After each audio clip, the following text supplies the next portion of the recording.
guys, and welcome to the last video of this series. Today we're going to be looking at spell speed and chaining.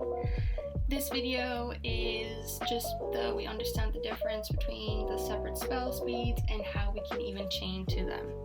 So what does a spell speed even mean? Well, there are 3 different spell speeds, and we'll be diving into each and every one of them so that we understand the difference and how we can chain to certain cards. So as usual, I'll be using examples from Konami. These ones are not in the rulebook, they are on Yu-Gi-Oh! Wiki. I have the link down below, and we can then just dive straight into the video. So, first things first, spell speed 1. We have to understand that spell speed 1 is the slowest speeds of all of them. These card effects cannot be chained to the activation of a card or effect. So typically these cards cannot be chain link 2 or higher unless the multiple spell speed 1 effects are activated simultaneously. Now that already sounds like so much to digest, but I'll be explaining each one of these steps in the coming slides. So don't worry, we're just really diving into it and really understanding what is this stuff even. So what are spell speed 1s? These are normal spells, continuous spells, equip spells, ritual spells, flip effects, ignition effects, trigger effects, ignition-like effects, and trigger-like effects. I broke down all of these individual parts in my last few videos, so if you're not really too sure what any of these bigger words mean, like ignition effect, there are the links down below to my previous videos. You can go and check those out, and maybe this video will seem a little bit less intimidating. So, spell speed 2. Alright, spell speed 2 card effects are effects that can be used when you have priority. So priority means if it gets passed back to you. Typically you use these in response to spell speed 1 and other spell speed 2 effects. However, someone can start to chain themselves as well. Spell speed 2 cards and effects cannot be activated in response to spell speed 3. So you can see the hierarchy of this. Number 1 is all the way at the bottom, then comes number 2, and then comes number 3. So 3 is always prioritized over 2 and over 1. Spell speed 2 effects are also called fast effects. So if a card states during either player's turn, then this is considered as spell speed 2. It may also say this is a quick effect. Quick effects on monsters are written as conditions. Quick effects, cost effects, and continuous trap cards are considered to have a spell speed 2 effect. Even if they may omit during either player's turn. An example of this is the effect of Dark Smog. So that's a card that actually properly shows what that means, and here these are just what spell speed 2s are. They are quick play spells, normal traps, continuous traps, quick effect like cards. Now we're going to look at number 3. These are the priority cards. So, spell speed 3. These effects are the fastest.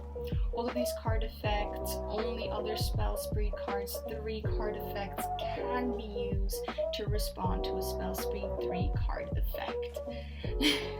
I know this is a lot to digest, but we'll be breaking it down, don't worry. So these cards are classified as fast effects. Only cards that are classified as a spell 3 are counter traps. So counter trap is this little symbol up there that you can see. You can only counter a counter trap with a counter trap. So that's the one thing that you have to understand. These cards are number 1 in the entire hierarchy. Nothing can touch them except for their own kind. That's basically the rule with pretty much all of these cards. So 3 can only be affected by 3. 2 can be affected by 2, 1 can't even be affected by itself, but it can be affected by 2 and 3. So it's basically like a pyramid. So here we are just basically explaining what it means when things activate at the same time and how you should chain to them. So being used to deal with multiple triggers or trigger-like effects meeting their activation timing at the same time. If this occurs, all of the trigger and trigger-like effects all trigger and trigger-like effects that are activated are placed on a chain. So, for example, if Mystic Tomato attacks and destroys another Mystic Tomato by battle, both of their triggers effects meet the activation timing at the same time. Now, how do you go about this? If I attack some other monster and their effect triggers at the same time as my one trigger. So that's literally when a spell speed 1 and a spell speed 1 trigger at the same time, the priority goes to player 1. So how this then works is this is not applied to the effect like during phase or at the end phase, such as gladiator beast monsters. Instead, each effect activates as a chain link one of its own. So if a trigger-like effect meets its activation timing during the activation or resolution of a chain, its effect cannot be activated until the chain has successfully resolved. So we talked about that in an earlier video, is that the chains always resolve backwards. So you cannot resolve the card up until the last chain has resolved, coming back to yours, then you can resolve your card. So here we're really looking at how the chaining works and the timing and the triggering of all of these, and if effects trigger at the same time, how do we deal with this? So we'll be looking at an example of chaining. So what we have here is that each player controls a copy of Sangan and Dark Clown. Then the turn the player activates Dark Hole to simultaneously destroy all of those monsters, so all 4 effects would activate at the same time. So now we have to understand how this chain would even go down. So here we have all the 4 chains, and now we're just going to break down when all these chains activate what happens. So player 1 has priority, so the effect of their Sangan goes off first. Then player 2 has to mandatory play their effect of Sangan, but remember the effects don't activate, we are just chaining them right now. Then it passes back to player 1 and he chains his Dark Clown. Now how this goes off is player 2's Dark Clown goes first, then player 1's Dark Clown, then player 2's Sangan, and then back to player 1's Sangan. So the chain always resolves backwards. The last link is the first card to resolve.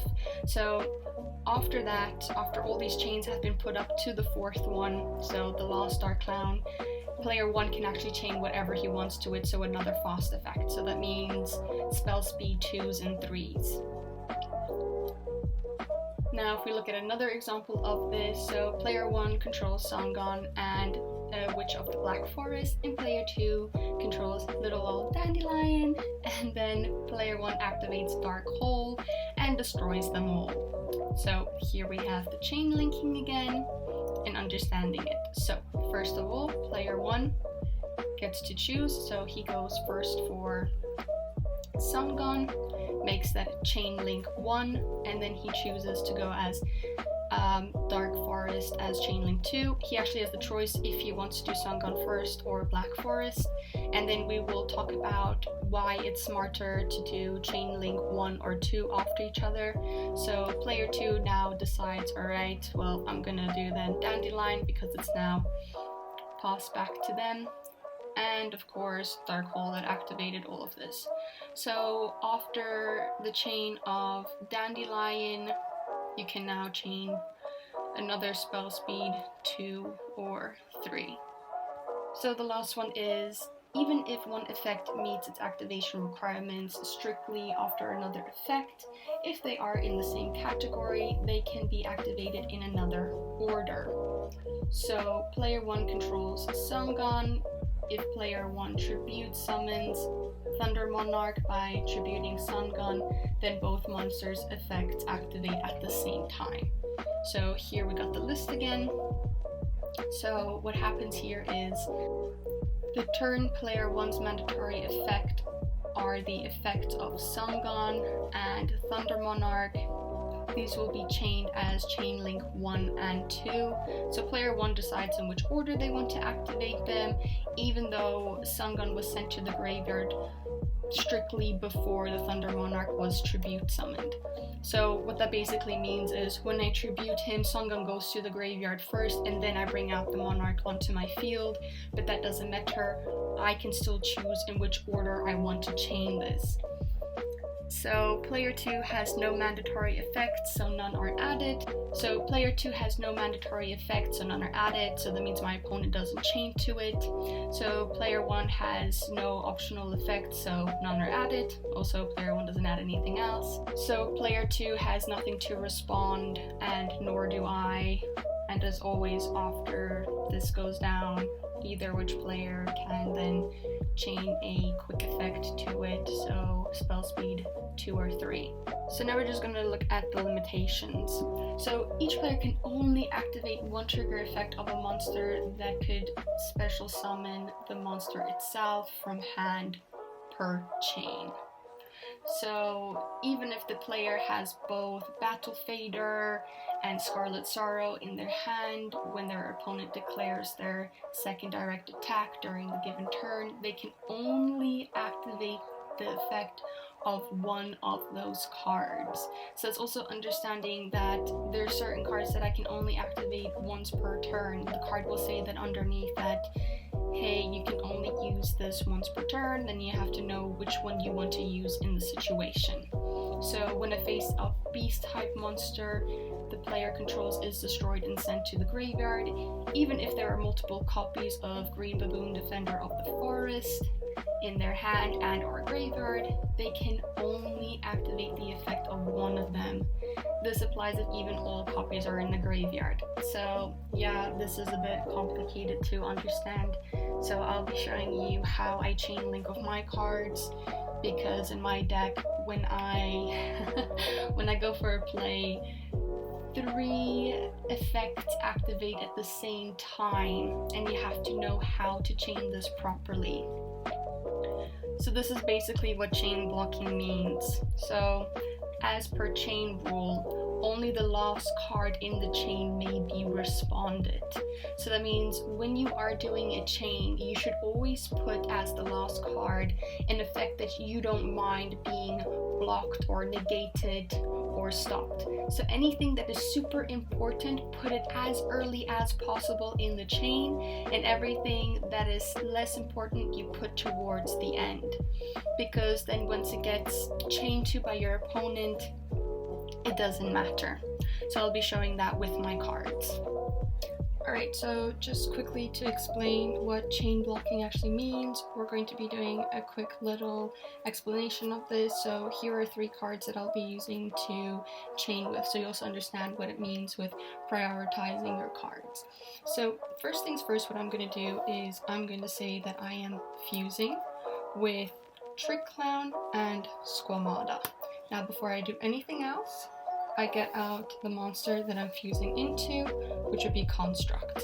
Alright, now what we have to understand is there are 3 things happening now simultaneously.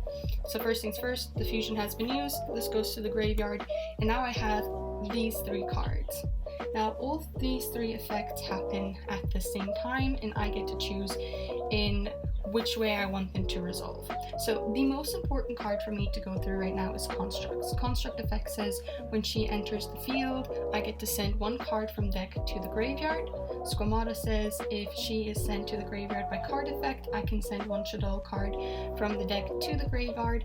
And Trick Clown says when he is sent from the field or anywhere to the graveyard, I can pay 1,000 life points and bring him back onto the field. Now for me, the most important thing is Construct. So I go Construct Chain Link 1, so she resolves last. Now my opponent can chain to this. If he doesn't, perfect, then I basically protect her with Squamata, Chain Link 2. Now Squamata is also really important to me, and the last one I put down is basically Clown, because I don't really mind if my opponent does something to him because he's just a body. So if we understand this correctly, it's Chain Link 1, 2, 3. And now they resolve backwards. So Trick Clown goes to the graveyard, I pay 1,000 life points, bring him back onto the field. Squamata goes to the grave. As soon as she hits the grave, her effect activates, I send Wendy from deck to the graveyard. She has a graveyard effect, but I can only activate this in a new chain. Remember, important. So she goes to the graveyard. I always put it next to the graveyard so that my opponent doesn't get too confused. Now, construct effect. Also send one card from the deck to the graveyard. I send Incarnation to the grave. Alright, now in a new chain, I activate Wendy's effect, which is in the graveyard. Her graveyard effect says when she is sent to the graveyard with a card effect, I can play a card from my deck in face down position. So I get out Ariel and her play her face down. So that's basically a simple chaining. So here we learn how to chain, what to chain, because all these three effects happen simultaneously and I get to choose in which order I want to do it. Always make sure that the most important effects that you want to go through go first. The least important ones go towards the end, so if your opponent chains to it, nothing happens to the cards in front. So if we look at the rules, spell cards except quick play spell cards, ignition effects, and ignition-like effects can only be used by the turn player during an opponent's game state, like in the main phase. This otherwise states on the card itself, such as Cursed of the Fiend. So spell speed 1 effects cannot be chained to the activation of another card effect. For example, when you activate Storm, you cannot chain Pot of Greed to draw cards before using Storm's effect, since Pot of Greed is a normal spell card and therefore is spell speed 1. If multiple trigger effects or trigger-like effects are triggered at the same time, they follow the rules simultaneous effect go on the chain. This is the only time a spell speed 1 effect can be a chain link 2 or higher. So that's literally what I mean, is how I showed before with my cards, is when stuff happens simultaneously, when all the effects are triggered at the same time, a spell speed 1 can be put later on in the chain. So like for example, my Trick Clown, he's a spell speed 1 and he's number 3 on the chain. So for example, if two Mystic Tomatoes battle, they are both destroyed by battle and both of their effects activate simultaneously, player 1 will have priority to put it as chain link 1 over player 2. Now, I know this all seems very, very, very hard to understand, and this is really not the easiest topic. This is one of the harder ones. I just put a video together so you guys kind of have an idea of how this could play down.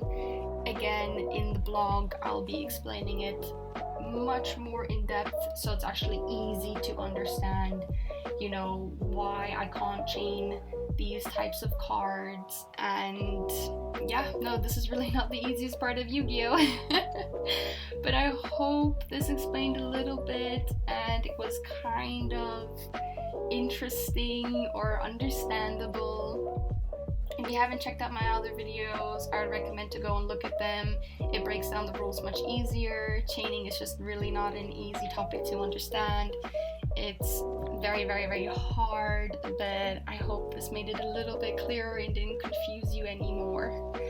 Anyways, guys, thank you so much for watching. I hope you enjoyed my content, and yeah, I will see you guys around.